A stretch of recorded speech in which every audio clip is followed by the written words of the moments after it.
Multiple children I know have been gestated and birthed in the time it took me to gestate this video, so I'm not messing around.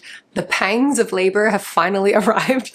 Can't even see my intellectual ankles anymore. I'm here to talk about one of my favorite authors, the great Magda Szabo. Szabó Magda for my Hungarian viewers, more on that later. As of summer 2026, she has 5 novels available in English: The Fawn, Izsa's Ballad, Katalin Street, Abigail, and The Door. So I reread all 5 to try to narrow down the most special things about what, in my view, are truly special books. If you like novels, like just the novel as a form, several of these are calling your name. Honestly, if you don't typically like novels, if you're more of an Atomic Habits kind of person, I still think at least one of these 5 books is probably calling your name. I've designed this to be an entry point for those of you who haven't read her before and want to know where to start with her work, but it's also designed for her legion of English language fans, because it's funny, whenever I read her in public, usually someone will come up to me and say, oh my god, I love her. And really, what's not to love? You've got Calvinism,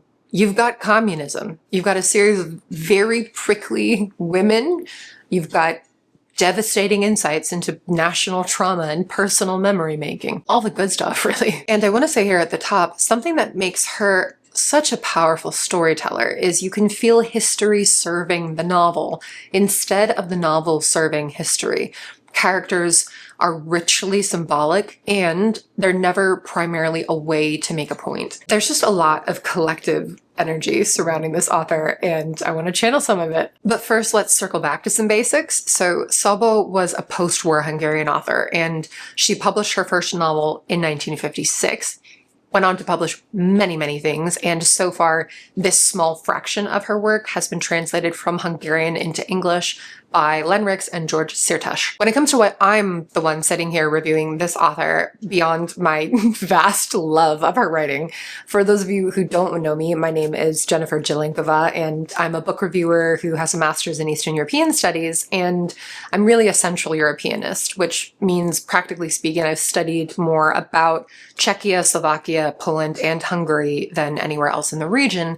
And although Czech was my main language, I also took a year of Hungarian as part of my studies. So although I think it's more than fair for English speakers to anglicize things, and it's not always easy for me to reliably produce certain vowel sounds, I'm going to be doing my best to pronounce names and places as accurately as I can, because on balance, Hungarian is very straightforward with the rules of its pronunciation.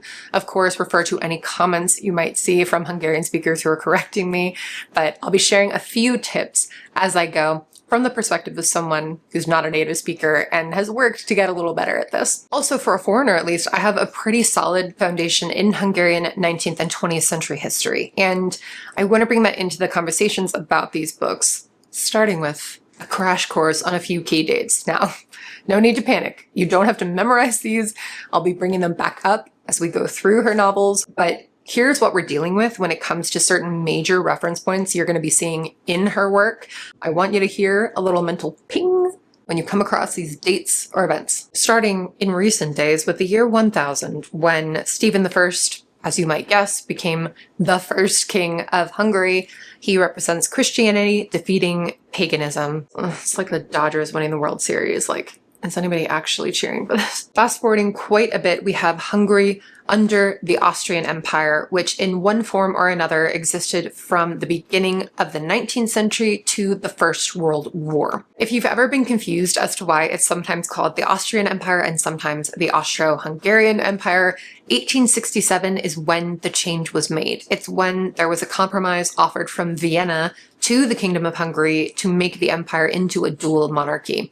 And then, of course, 1914 to 1918 represents the Great War and the breakup of the Austro-Hungarian Empire. Among several others, the Titans fell in 1918. Then we have a central date in Hungarian history writ large. It's the 1920 post-war Treaty of Trianon. This was Hungary's Treaty of Versailles, essentially, and it's kind of a big deal. We'll talk about it later. Then we have what I like to call the sequel. World War II, of course, 1939 to 1945, and I could include a lot of important dates here, but for Szabó's books, the two main ones are 1940, because that's when Hungary joined Nazi Germany and the Axis powers, with a major goal of regaining its Trianon territories, and 1944, because Hungary had floated the idea of independent peace negotiations with the UK and US starting in the fall of 1943, so its former ally Germany invaded in March of the following year. But the fun doesn't stop there, because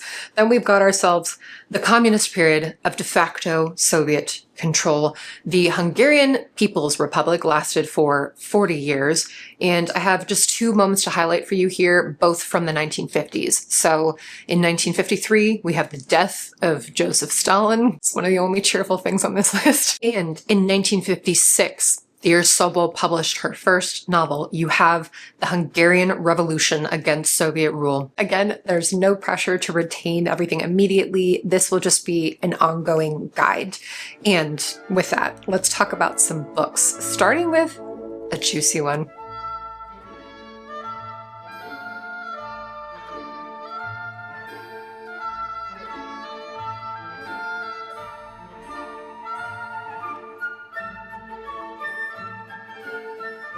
The earliest of her books that's been published to this point is her second novel, The Fawn, which was published in Hungarian in 1959 and has been translated by Len Rix. And it might be my favorite of her books. It definitely has my favorite character of hers.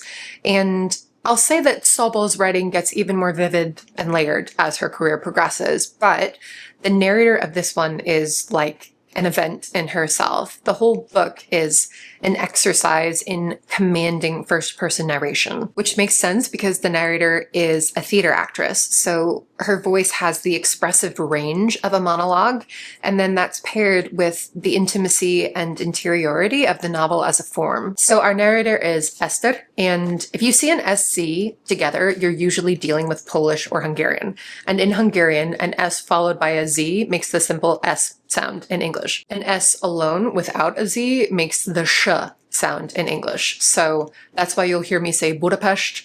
That's why I pronounce one of these translators' names as Szirtes. And going back to SZ, that's why this narrator's name is pronounced Ester. The year is 1954, and Ester is a famous actress in a state-run theater in Budapest. So if you remember our timeline, we're only 5 years into the communist period in Hungary, and only a year after the death of Stalin. So it's not the best of times, but I guess it's better to always have Stalin dead than alive. Am I right, fellas? But Ester isn't thinking about society's swings and roundabouts because she's narrating for an audience of one. She's composing an extended letter / diary entry / confession of sorts to someone she loves.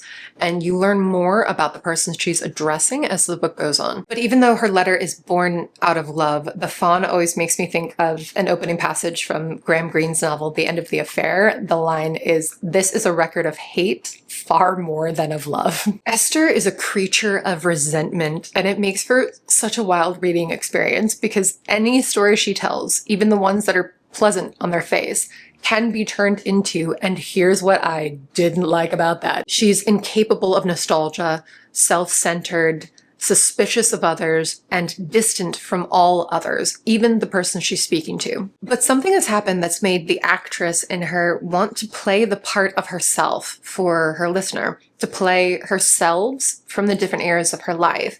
And as she goes through her past, you sense she's been ambivalent about the experience of being known even more than she has about being loved. But she's experimenting here with what it would be like to let one person really know her, including the thoughts she's never shared from their time together. Something to keep in mind, because it sets this book apart from a lot of others, is that this is confession without justification and without remorse. There's no anxiety about the reception she'll get or about her own palatability at all, and she doesn't expect forgiveness either. She knows she's a remote and quietly wrathful person with a limited capacity to care for others, and that's what she demonstrates over and over. and she's not sorry for any of it. Are you starting to see why this book is the best? And it's worth pointing out here that Szabó was a Calvinist, which probably influenced the way she wrote confessional narratives, and I'll talk about that more with the final book. But yeah, it's honestly really weird that two of my absolute favorite authors are Calvinists. We have Magda Szabo and Marilyn Robinson.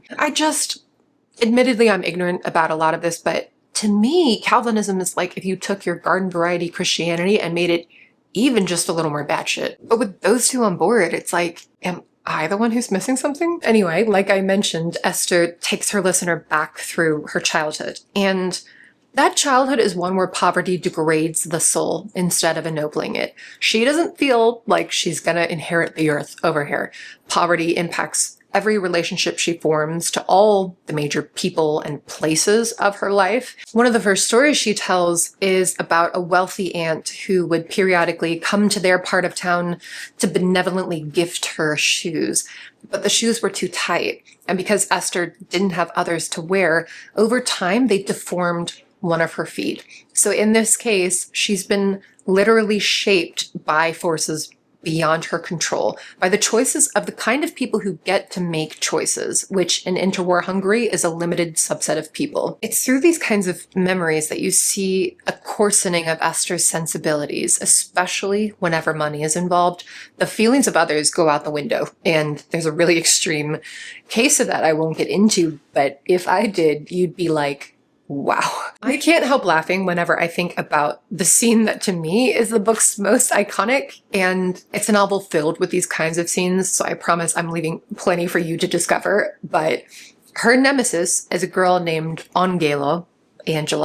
She's meant to be a kind of angel. She's sweet and compassionate, and her family's rich, and they dote on her, and Esther hates this bitch. She hates every part of what I just said. Angelo's family then loses their money, and on the day they're set to leave their home for good, a young Esther hides across the street so that she has a front row seat to watch her nemesis suffer.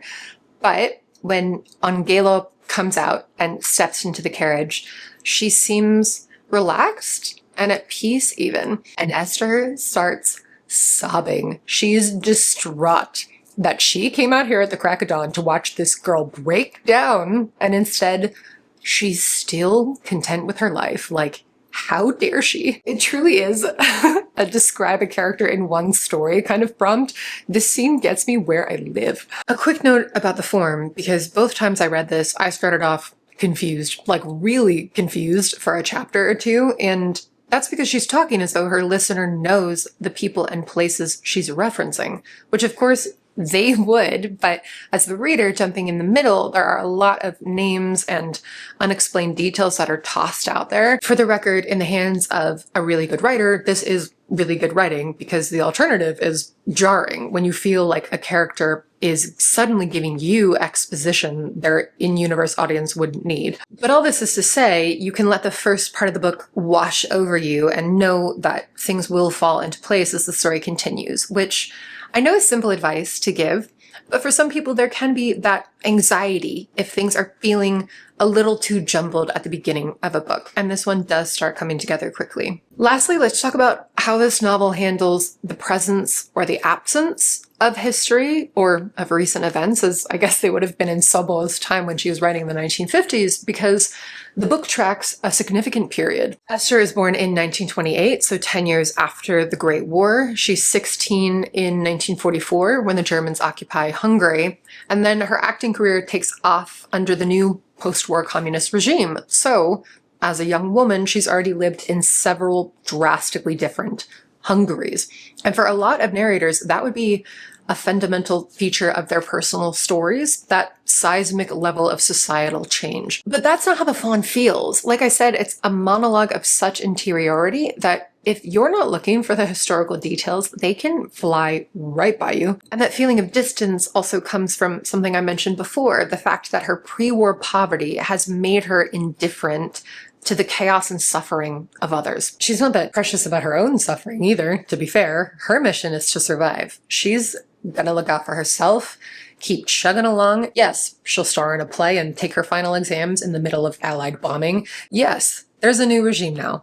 And what? So put a pin in this, because each of these 5 books has its own distinct way of handling the traumas of the 20th century. And it's one of the things that makes Szabó such a fascinating author, that she's in command of multiple approaches to the novel as an expression of historical memory, collective memory, and individual memory. The Fawn and one other book feel the most isolated from their historical contexts. They're not, of course, but you can say a lot about them as individual stories without getting into 20th century Hungarian history. That's not the case for the other 3, including for the second one, Youúú's Ballad.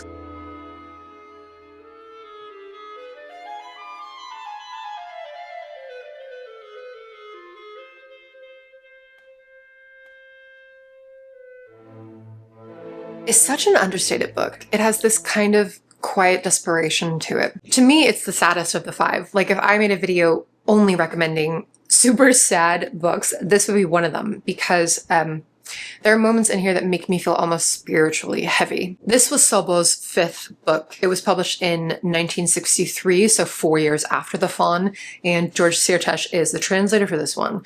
And at heart, it's a mother-daughter story, and a story about children caring for their parents as they grow old. The majority of the plot takes place in 1960, and one of the things that's fascinating about this is that my generation, as a younger millennial, we've grown up thinking of those who lived through World War II as the oldest remaining and dwindling generation, people of some bygone, more traditional era. But in this book, the daughter is the one who came of age during World War II. She was a resistance fighter, and her wartime generation is the newfangled one, the one that's moving ahead.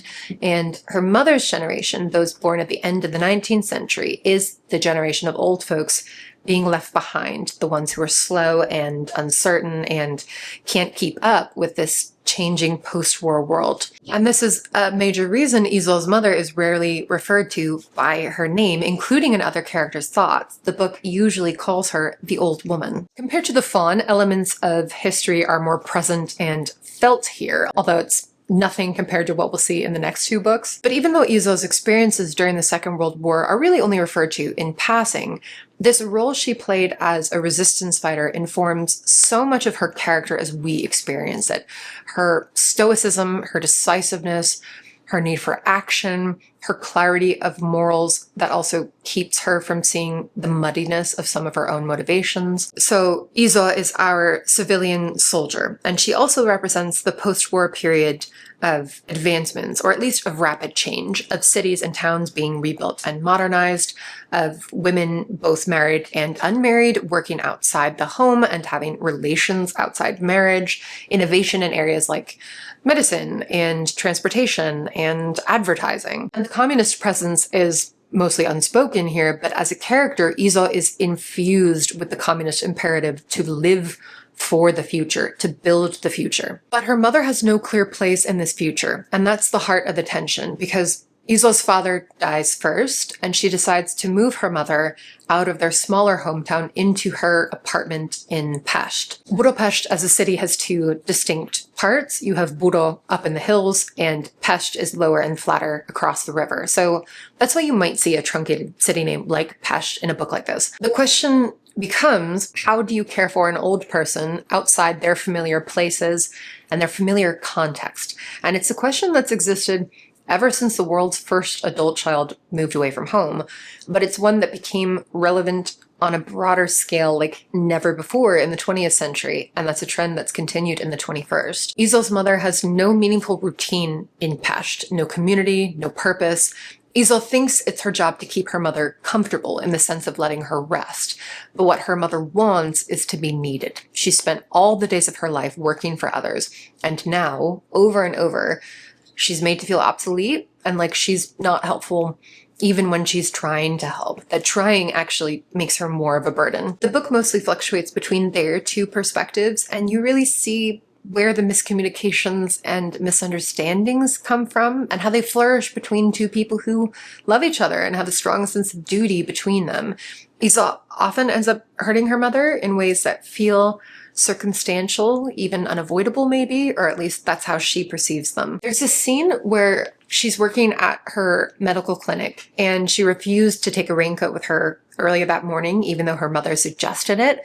But toward the end of the workday, it's raining heavily, so she decides to take a taxi. But as she's calling the taxi, her mother arrives on the tram with her raincoat in hand.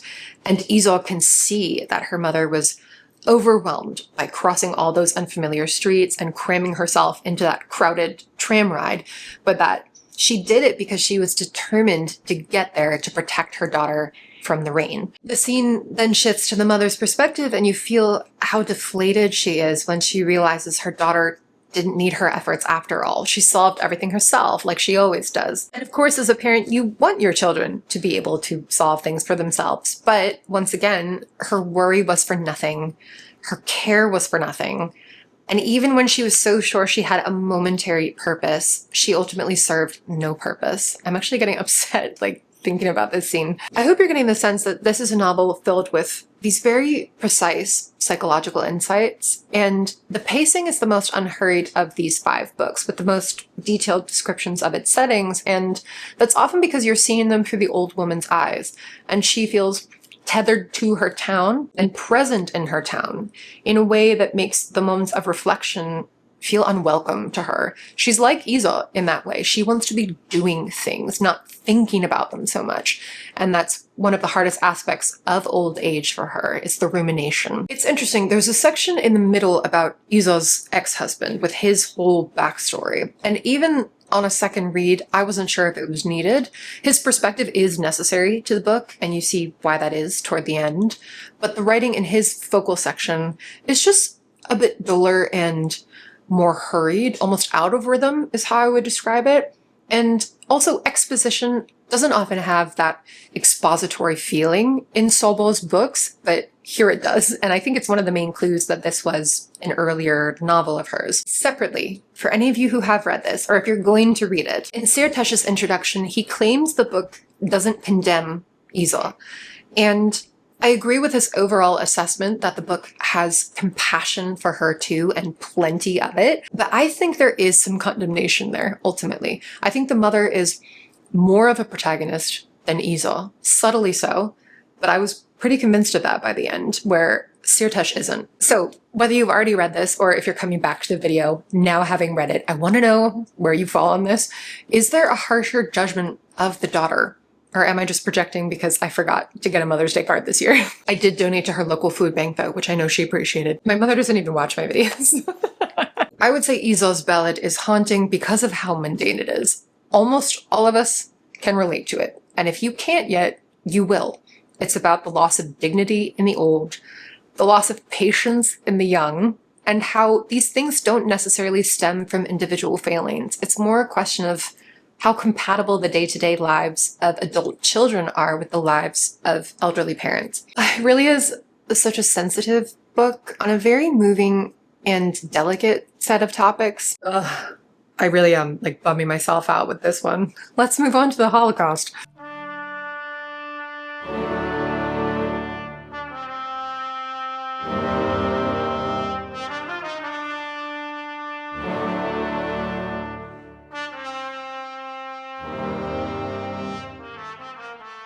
Let me pause and say, if you're enjoying the complete absence of mid-roll ads throughout this video, I'm on a personal quest to avoid putting mid-roll ads on any of my videos because they really just interrupt the flow of a review, and it's a very rhythm-based art form. So Patreon is how I'm justifying that decision to myself.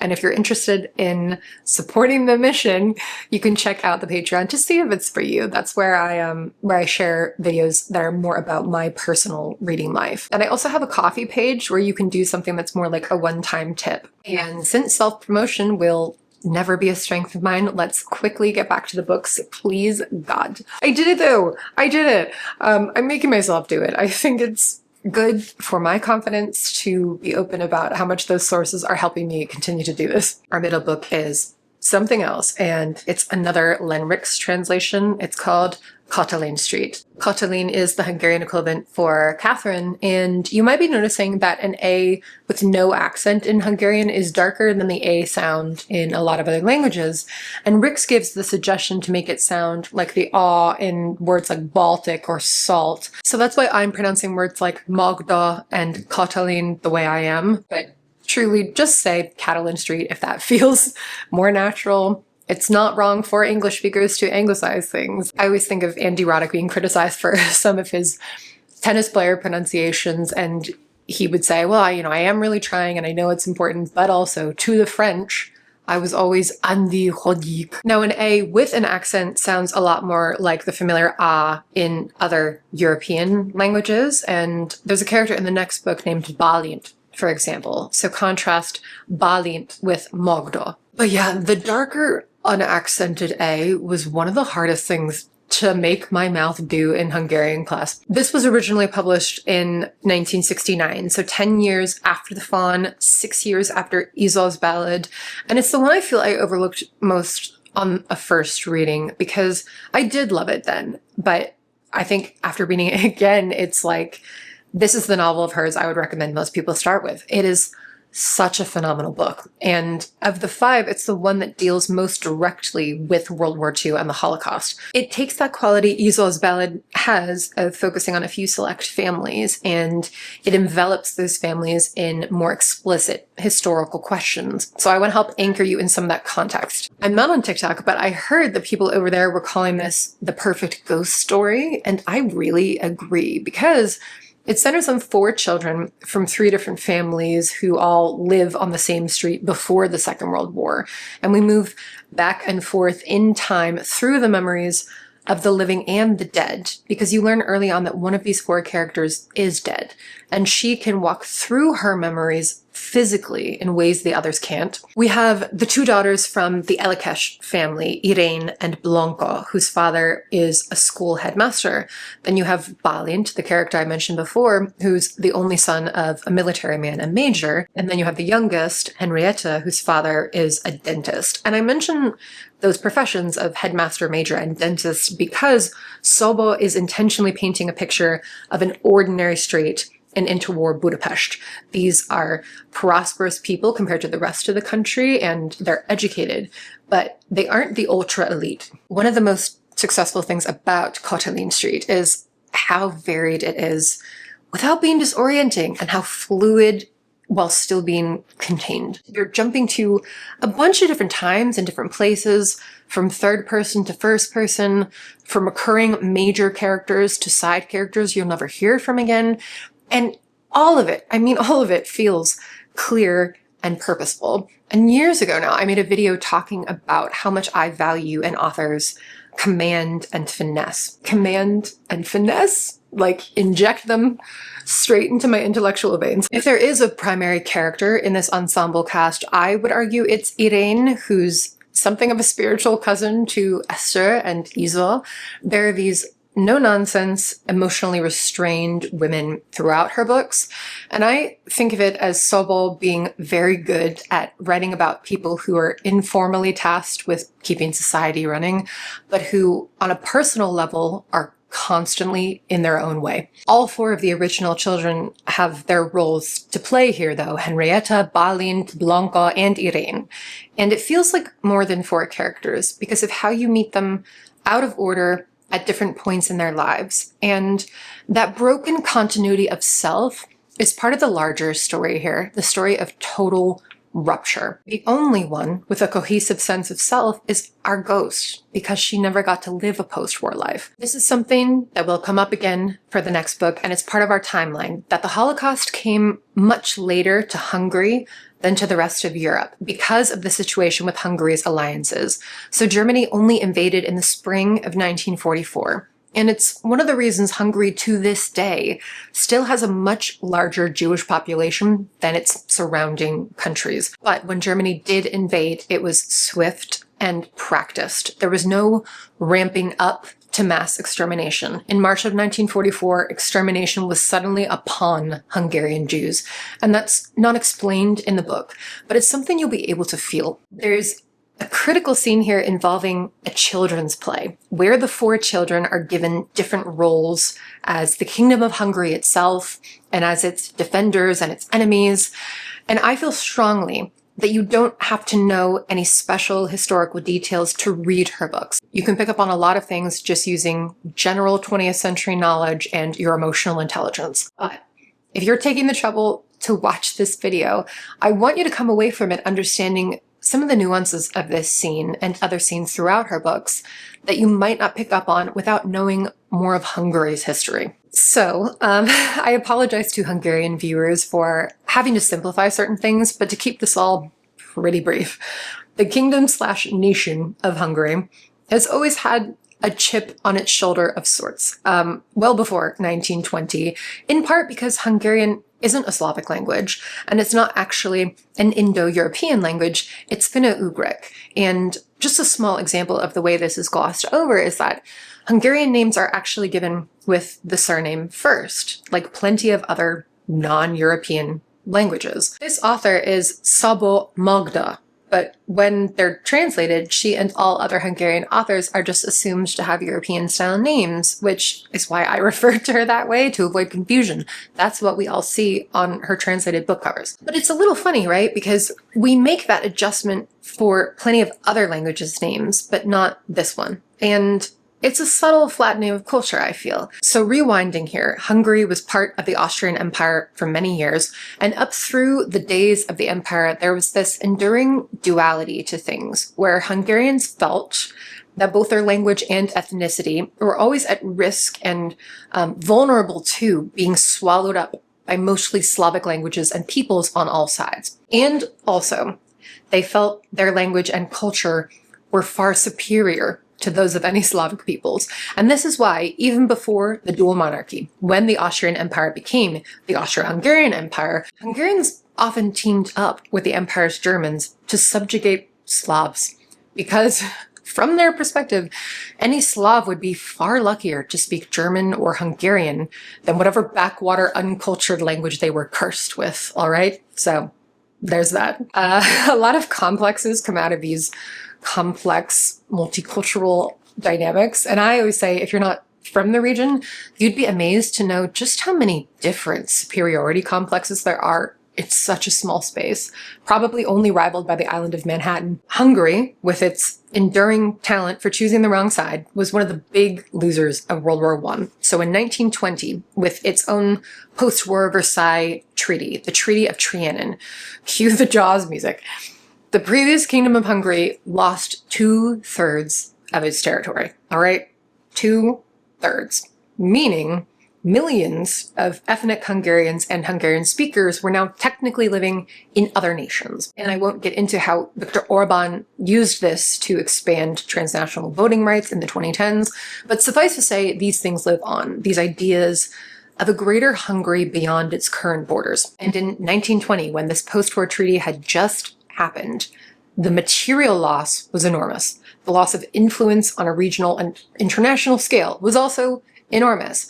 And then on top of that, there was the humiliation and the loss of pride. There's just a lot wrapped up in any Hungarian mention of the First World War or Trianon, especially in Szabó's time when it was still very fresh. In the children's play that happens in this novel, Irene wears the crown of Saint Stephen, which is significant because Stephen I was the first king of Hungary somewhere around the year 1000.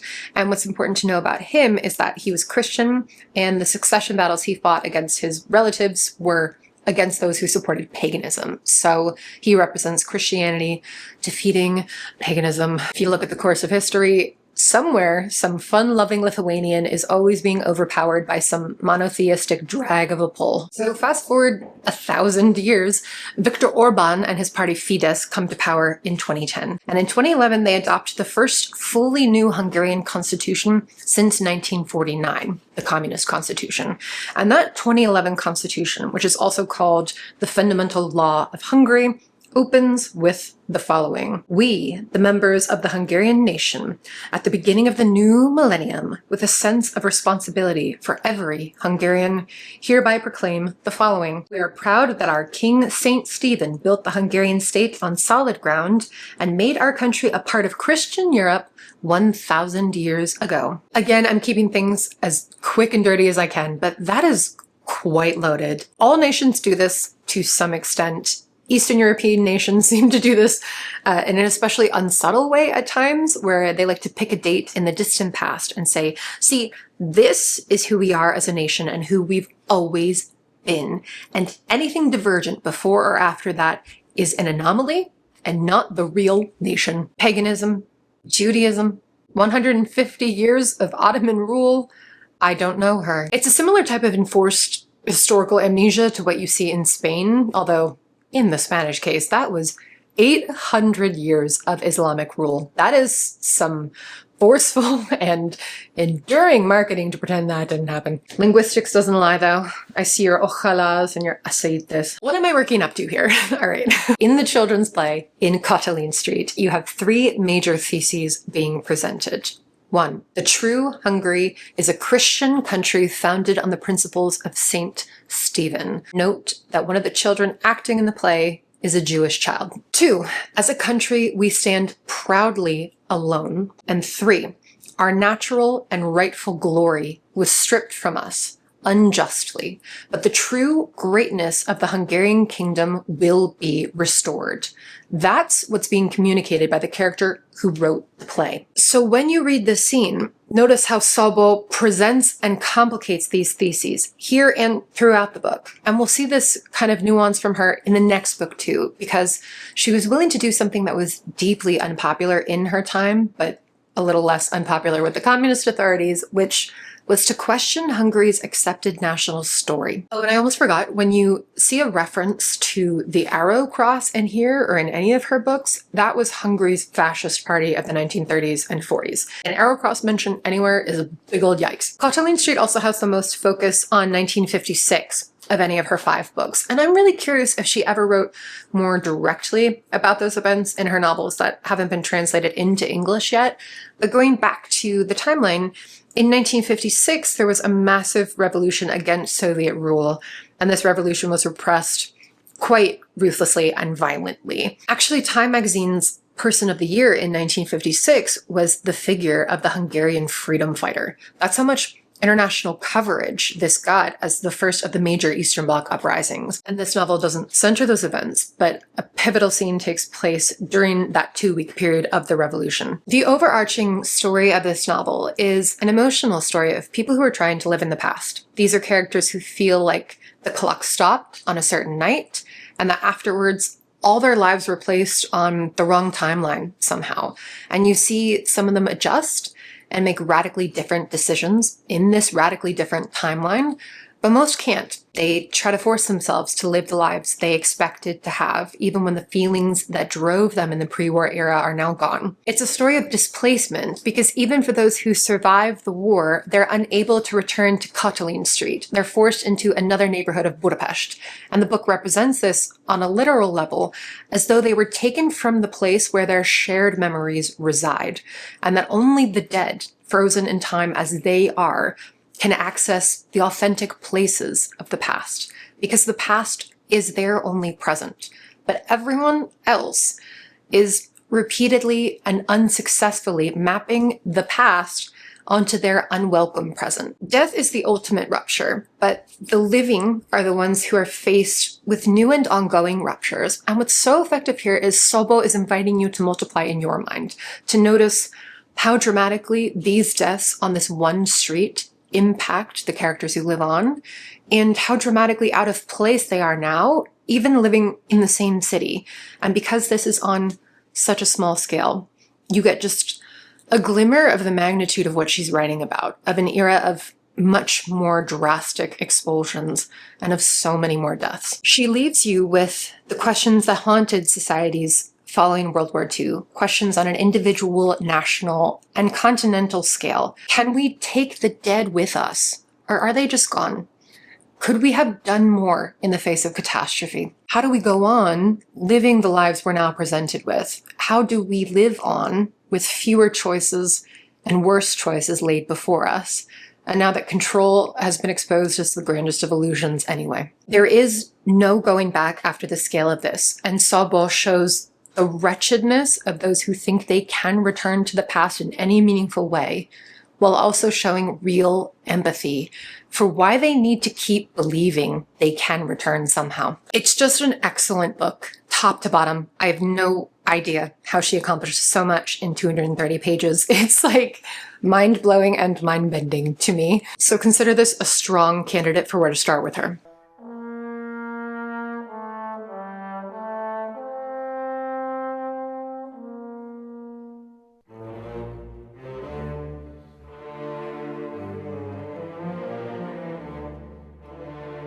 From what I can tell, this next novel is her most famous in Hungary and her second most famous with English-speaking readers. The Door is #1 and Abigail is #2. And once again, I'll say that here we're dealing with a completely different novel from all the others. This one is a World War II book, but it's an unconventional example of the genre.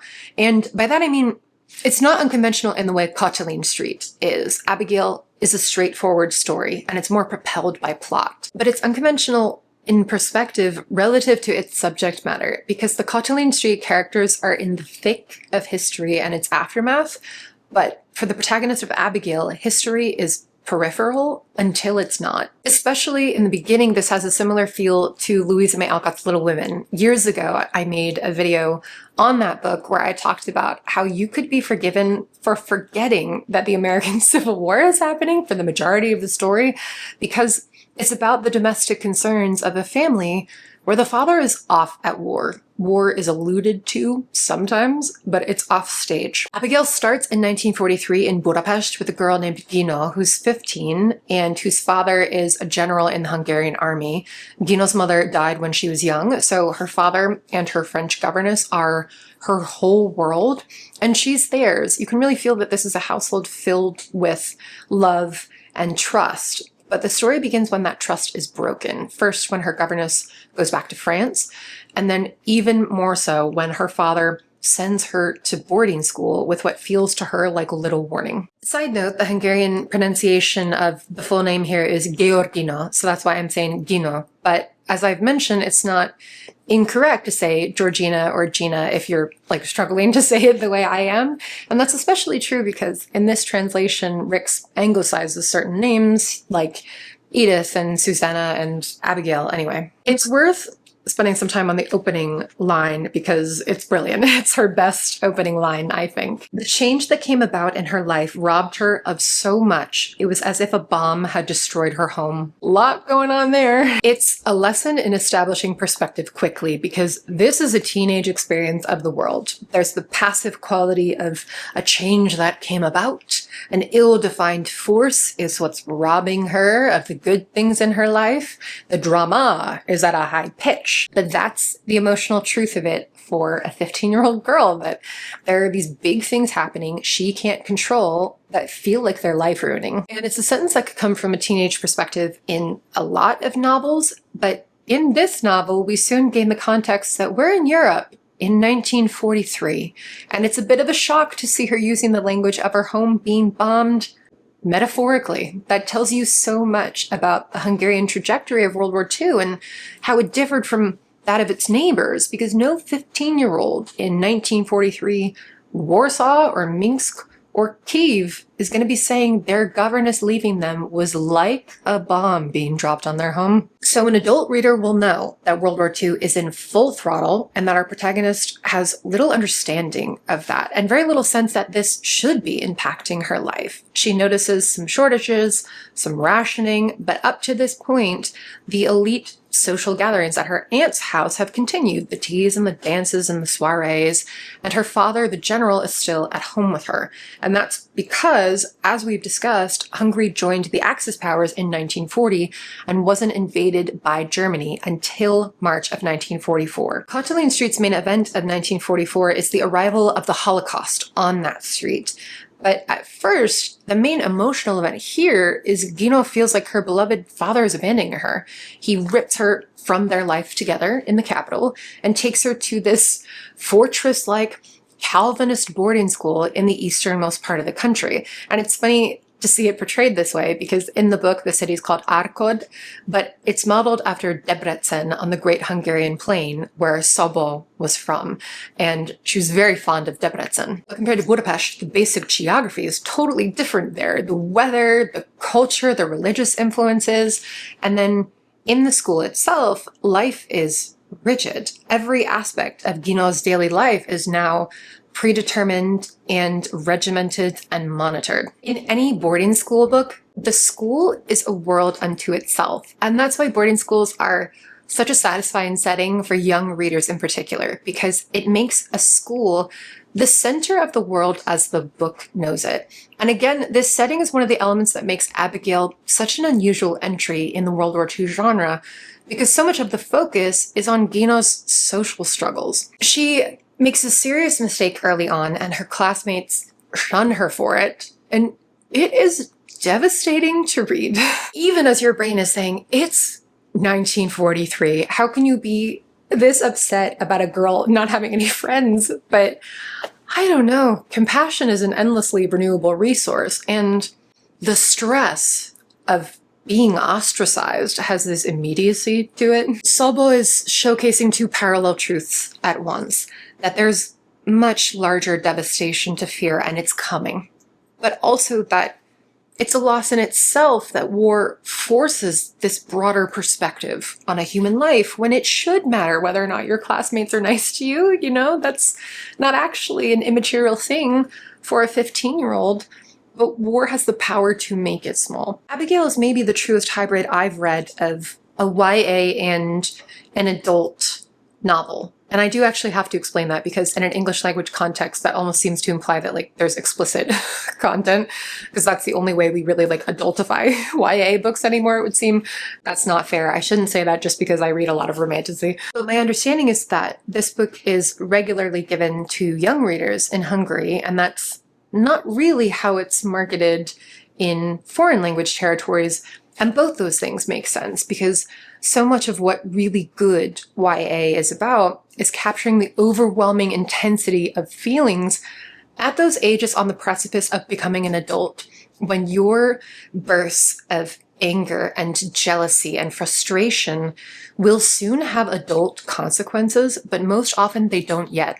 And Abigail has that quality of living within the force of those feelings. There's also the fact that there's a mystery for young readers here, who is Abigail, that isn't mysterious at all for adult readers. And I can say that with confidence because I am incredibly gullible. I really think that I'm the ideal thriller or mystery reader because I never have any idea what's going to happen. I'm over here like, wow, I wonder who did it. Like, this is really suspenseful. So here, the lack of mystery for older readers is by design, and the story functions well on both levels. I think if I'd read it at age 13 or somewhere around there, I would have been surprised by the reveal.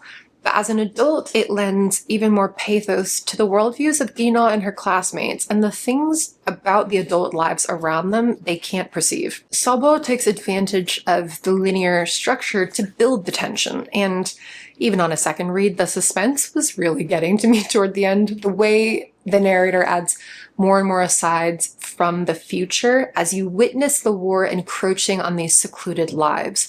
The Greene of 1943 and 44 comes to learn more and more about the realities of the Hungarian war effort in ways that cause her to mature much quicker, to gain this understanding of her situation and that of her country.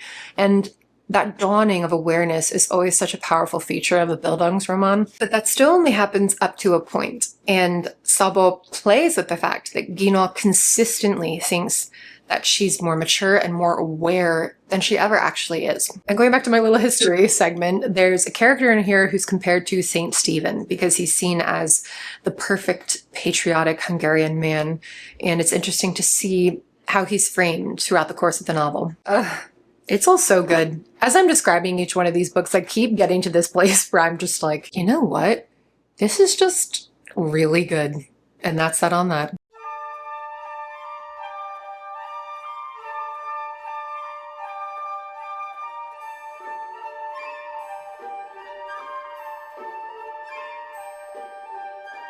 Speaking of books being really good, let's move on to our final title. Final for now, NYRB. Let's keep up the good work. Although I do have the vintage UK edition of this because I'm sorry, I just can't handle how ugly the American edition is. This contributes to my personal tinfoil hat theory that sometimes NYRB goes out of their way to make their covers a little bit ugly to attract more male readers, because women will read books that look a little rough, but a lot of men won't read books that look too pretty. Is your male readership worth the cost to my eyes, though? Inquiring minds want to know. Anyway, this novel, The Door, is from a later era than the others. We, in English, have The Fawn from 1959, Isol's Ballad from 1963, Katalin Street from 1969, and Abigail from 1970. So that was all accomplished in a period of just over a decade. I say as I struggle to make a few measly YouTube videos twice a year. But The Door was published in 1987. Len Rix has done the translating honors once again.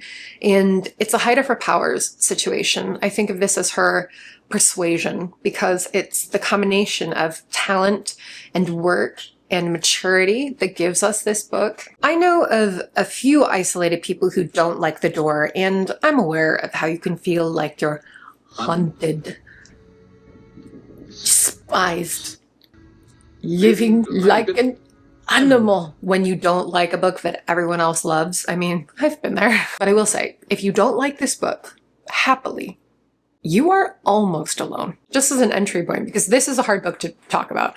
The Door is about a writer and her housekeeper and their relationship over 2 decades. And the novel itself shares a lot of qualities with its iconic main character, the housekeeper Emerense, because it draws you into its own system of storytelling logic. And then when you go to try to explain the novel you just read to somebody else, it feels like you're not doing it right, like the real story is evading your words somehow. So I'm going to be actively fighting against that feeling here. Actually, just a quick example of this singular storytelling logic is that the writer has a husband and he has his cameos throughout, but he's a very minor character, and you could read the whole book almost without noticing that, because that's the logic you've implicitly absorbed. The husband is the most important person in the life of the narrator, the writer, but he's not that important to the story she's telling. I haven't watched any video reviews of The Door in a while because it's been a while since I first read this, but if you go watch others, I do wonder like how many of them even discuss the husband, because I think we've all bought into the unusual scope of the book and what it wants to communicate to us. And this is a book that desperately wants to communicate something emotionally. The Door moves more linearly in time than Katalin Street, but it shares certain qualities with that earlier novel because we're leaping through a 20-year span of time and pausing within these different scenes of the writer interacting with her eccentric housekeeper. And by eccentric, I want to be careful because I don't mean kooky or whimsical. I mean like the literal building blocks of that word. You have center, and then you have the prefix X, which means outside of or away from. So someone who lives outside the typical. It's actually the same linguistic combination in a lot of language families. If you speak Czech, the word is vystřední, where V is X and střední is center. So you see how Emerense starts working for their household on her terms in a way particular to her and also important to the communist period where people weren't servants anymore. But you see how she's an absolutely incredible physical and mental specimen who's almost supernaturally strong and competent and takes care of many houses along the street in the time it would take someone else to manage one house. And you see how gradually a kind of understanding is established between the two women, never a full understanding. And a lot of their misunderstandings are extremely funny for the reader, but even more than coming to understand each other, they come to love each other. This core story of love has a central metaphor, a door that Emerense only opened for the narrator. And it's not a complicated metaphor, but it represents a lot of complicated emotional truths. And The image appears in multiple ways. There's an actual physical door that's part of the book's climactic scene. There are doors the narrator keeps dreaming about long after the events of the novel. And then the main symbolic door is the one guarding this older woman's emotional world. And even though she's a beloved figure in the neighborhood, she keeps that door closed to almost everyone in almost every circumstance. There are a few things I'll just flag for you in your reading of this, and they're things that will leap out even more if you've read one or more of her other books. So one is the portrayal of Emerenza as an elderly person, because she both is and isn't the old woman. There's her physical strength and her mental acuity and the fact that she never seems to get sick or noticeably age. And interestingly, she's not religious. She mocks religion like a good communist citizen, although that's not her motivation. So it's not that the times are moving on without her. It's more that she feels like a sentient anachronism because she chooses to hold herself back from the changing times. Physically, that's represented by the headscarf she wears, and psychologically, it's like she's a cross between a traditional village woman, a skeptic, and a character from a fairy tale. Someone who's experienced a fairy tale's worth of horrors, who's at odds with the projects of post-war modernity, and who seems to live outside the rules that bind others. In Isol's Ballad, there's a side character who's a writer, and both he and his profession get ambiguous portrayals, I would say. Here, Emerenza is completely disdainful of both writing and filmmaking. She thinks they're a kind of trickery and doesn't see how they constitute an honest day's work, basically. If you've ever had extensive reading or writing as part of your professional life, that will probably strike a chord with you. A number of times I've been working intensely, and it's looked to other people like I'm just chilling. But what happens in the door is the narrator ends up giving you these significant insights into the life and mind of a writer. And there's something really moving about the way that happens in passing, how it doesn't demand your focus. And over the span of 20 years, you get these comments here and there about the writer being out of favor with the current authorities, which leads me to this novel's relationship to history, because there is a version of this review that could ignore the historical elements, like you could for the Fawn. This is the other book where narratively it's like you're in a train and history is the scenery you're passing. The train car is really where you exist in that pocket of time, and no momentary glimpse out the window is that important.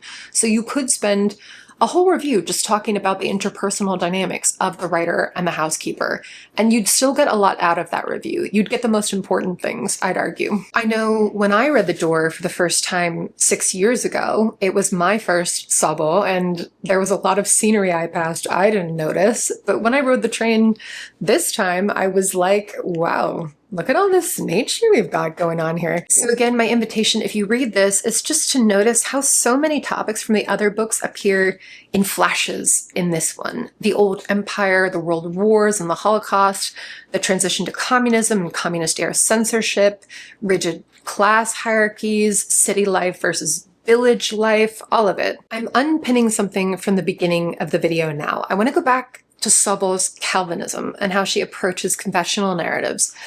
Because when it comes to forgiveness and seeking forgiveness, it's not like what I'm familiar with having grown up Catholic, where reconciliation is a sacrament of you going into this enclosed space to confess your sins to a priest.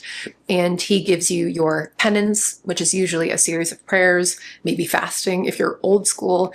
And through that penance and confession, God forgives you of those sins. John Calvin didn't believe in this kind of reconciliation. He believed Jesus died for your sins already, and that was that. So Calvinism doesn't view the act of confession or the forgiveness of sins in the same ritualistic and maybe transactional way. And if you read The Fawn or The Door, her confessional books, I think you'll feel that sensibility hovering over things. Both narrators are confessing their sins in some way, but neither is seeking forgiveness. They think whatever forgiveness they're owed is already theirs, and what's not isn't.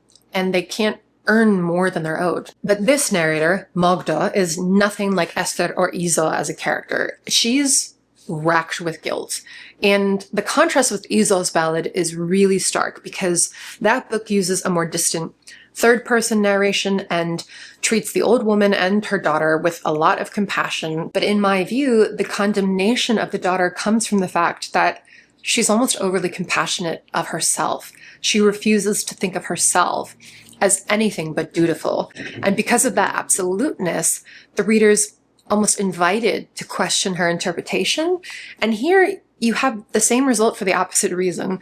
The Door's first-person narrator is so hard on herself and is so unwilling to treat any of her past experiences or excuses as valid that I find myself more on her side than she is. But that excoriating attitude brings me to what I think of as a minor detail about this book, which is that it has autobiographical elements of Szabó and her real-life housekeeper, and that's indicated by the writer's name being Magda.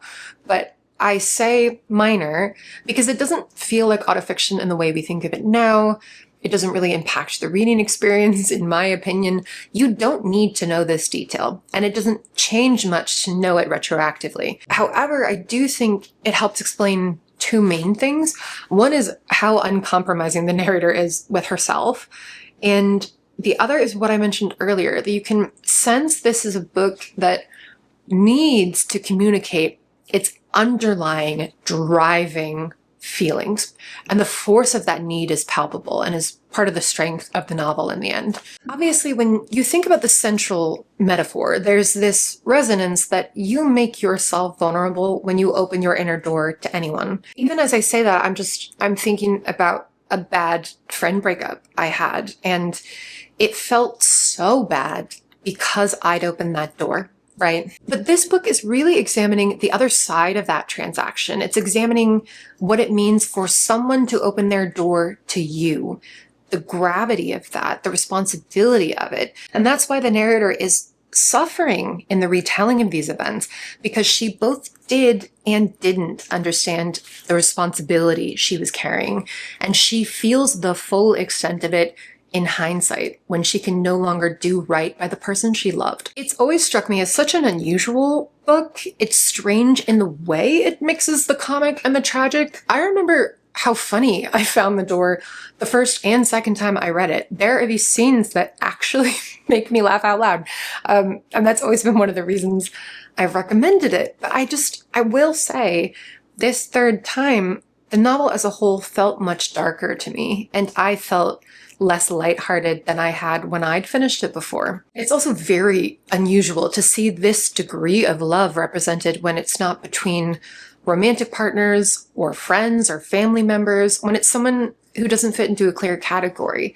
But in its own way, it is a love story, and maybe it's the love you have no clear means of expressing that has the most potential to haunt you. Overall, when I consider these 5 books as a whole, I know a lot of readers would love all of them. And I think the feature film length of this video makes it clear I do. So if you've read 1 or 2 of these novels, but you haven't read her comprehensively, there's still a lot to look forward to, especially if you read Hungarian. Like, my God, enjoy that feast while the rest of us get scraps. But if you're someone who's read 1 book from her and didn't quite connect with it, I think it's worth trying another, because there are definitely people out there who don't love The Door but do love Abigail, or who wouldn't love the Fawn as much but who would love Katalin Street. So that's the final piece of advice I want to leave you with. It feels especially meaningful to be sharing this video just a few months after the historic Hungarian elections, and if you didn't follow them, although they actually got some good cut through here in the US. For the first time in 16 long years, Viktor Orban was voted out of power. It's a real ding-dong, the witch is dead moment. That doesn't mean his brand of illiberal democracy or his corrosive corruption and repression won't have a long afterlife. And you have to be realistic about transitions. But Hungarian democracy and civil society have taken so many hits and have continued in the struggle. And I imagine it's very different now to feel so palpably that there's something achievable to struggle for. There are relatively few celebratory elections these days, so when we have a Hungary or an Armenia or a Moldova, like, you gotta hold on to it. I really hope you enjoyed this author spotlight. I hope it was helpful in some way. I have a full-time job. I do this in my free time, and as I've said over the last few months, my family members keep insisting on having like celebratory things happen in their lives. So it cuts into my reading for sure. But in the reading time I've had, I've just felt so strongly that it's my privilege to reread and discuss this caliber of author. So share any and all thoughts you have about her books, and I'll see you soon for another video.